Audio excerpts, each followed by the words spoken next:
Hello everyone, कैसे हैं आप सब लोग। आई होप आप अच्छे ही होंगे। आज हम पढ़ेंगे फार्मास्यूटिकल केमिस्ट्री का chapter 6 drug acting on autonomic nervous system, जो हमारे ऑटोनॉमिक नर्वस सिस्टम पर ड्रग कैसे एक्ट करती है। चलिए देखते हैं। सबसे पहले सिम्पैथोमिमेटिक एजेंट्स। सबसे पहले हमें इसका वर्ड का मीनिंग देखते हैं। जो सिम्पैथो होता है उसका मतलब होता है सिंपैथेटिक, जो हमारे ब्रेन में पाया जाता है, ऑटोनॉमिक नर्वस सिस्टम का पार्ट है। और मिमेटिक का मतलब होता है नकल करना, मिमिक्री एक तरीके से। तो यानी कि जो सिंपैथेटिक नर्वस सिस्टम है उन वे एजेंट ये है नकल करने वाले। तो इसके अंदर एक सब टाइप है इसका डायरेक्ट एक्टिंग एजेंट्स। दो एजेंट्स डायरेक्ट एक्ट करते हैं। देखेंगे नॉरएपिनेफ्रिन, जिसे हम नॉर एड्रेनालिन भी बोलते हैं। इसका क्लासिफिकेशन देखें तो डायरेक्ट एक्टिंग एड्रेनर्जिक अगोनिस्ट है, यानी कि डायरेक्ट एक्टिंग करते हैं और एड्रेनर्जिक अगोनिस्ट। केमिकल नेम देखें तो इसका केमिकल नेम है 4,2 amino 1 hydroxy ethyl benzene 1,2 diol. Uses की बात करें तो केमिकल स्ट्रक्चर आप देख सकते हैं, इसे बाद में हम मेंशन कर देंगे। आप यूजेस की बात करें तो ये हाइपोटेंशन में यूज़ होता है और शॉक में यूज़ होता है। स्टोरेज क्या है इसकी, ये एयर टाइट में स्टोर होता है। साथ ही साथ लाइट रेसिस्टेंट कंटेनर्स में इसका यूज़ किया जाता है स्टोर करने के लिए, सेंसिटिव टू ऑक्सीडेशन ना हो। फॉर्मुलेशन देखते हैं, इंजेक्शन की फॉर्म में इसको बनाया जाता है। ब्रांड नेम देखें तो लिपोफेड और नोराट। नेक्स्ट देखते हैं एपिनेफ्रीन, जिसे हम एड्रेनालिन भी बोलते हैं। इसका क्लासिफिकेशन देखें तो डायरेक्ट एक्टिंग एड्रेनर्जिक अगोनिस्ट हैं ये भी। Chemical name 4,1 hydroxy 2 methyl amino ethyl benzene 1,2 diol. ये सिमिलर ही हैं, थोड़ा ही डिफरेंस देखने को मिलेगा आपको इनमें। यूजेस की बात करें तो एनाफाइलेक्सिस में यूज़ किया जाता है इसको, कार्डियक अरेस्ट में इसका यूज़ किया जाता है और अस्थमा में इसका यूज़ होता है।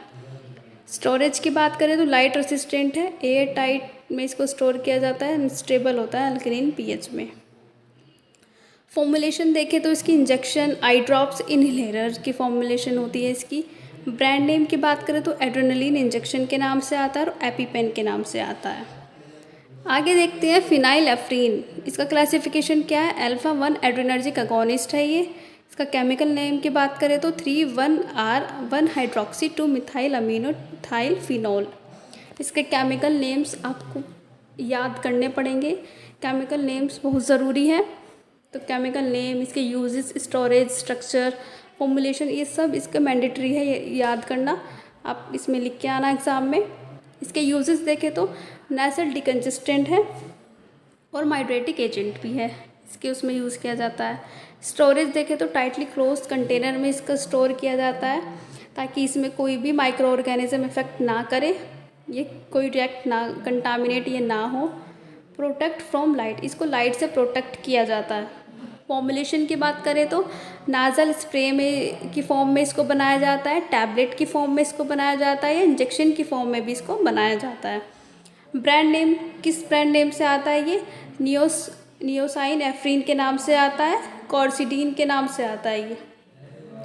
आगे देखें तो डोपामीन की क्लासिफिकेशन है, ये भी एड्रेनर्जिक अगोनिस्ट है जो डायरेक्ट एक्टिंग करते हैं। ये D1 D2 बीटा 1 इसके अगोनिस्ट नेम है।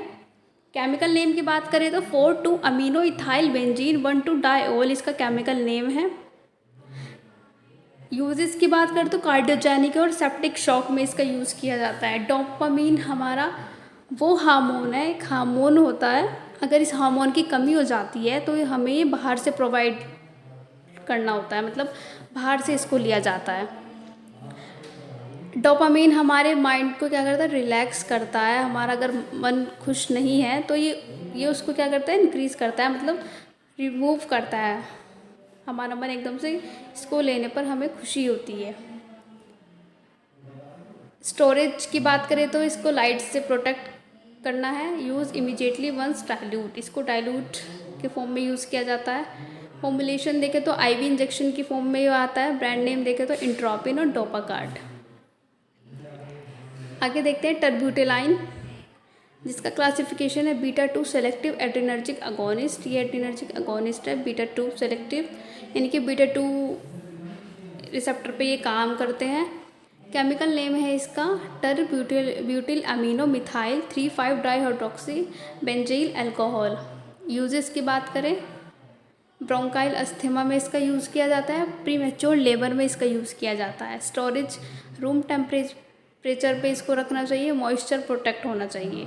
फॉर्मुलेशन टैबलेट, इनहेलर और इंजेक्शन की फॉर्म में इसको बनाया जाता है।